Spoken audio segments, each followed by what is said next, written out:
Welcome to the Mint Report, our wrap-up of the day's business news. Here are the top stories. Advance tax growth is lukewarm in the third quarter. RBI takes steps to shore up the rupee. And food inflation plunges to its lowest in years. We begin with advance tax numbers. Third quarter payments by 100 Mumbai-based companies have only increased 8%. They're an indication that slowing growth and high interest rates are taking their toll on corporate earnings. India's largest firm, Reliance Industries, paid just 1,000 crores, down 16% from last year's third quarter. The country's biggest bank also coughed up less with a payment of 1,730 crores, down 6.5%. And Tata Motors went into reverse gear with a 64% drop in its advance taxes to just 80 crores. Of course, some companies did pay more for the 3 months to December.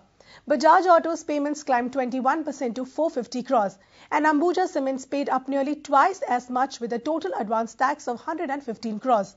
Companies pay advance tax based on what they expect to earn, and so the numbers are seen as an indication of broader economic growth. In other news, dollar selling by the Reserve Bank has pulled the rupee back from the brink.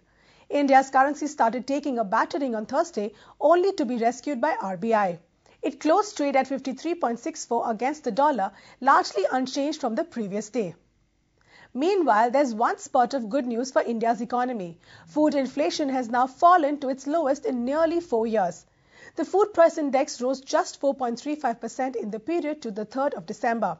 That's a steep fall from the previous week's 6.6%. Kaushik Basu, the Finance Ministry's chief economic advisor, says he expects food inflation to fall further to about 3%. But wholesale inflation has remained relatively high at 9.11% in November. Meanwhile, RBI is reviewing policy rates on Friday, and while most analysts consider another hike unlikely, they don't expect a monetary easing either. And finally, Indian markets stumbled on Thursday, with the Sensex reaching its lowest in about 3 weeks.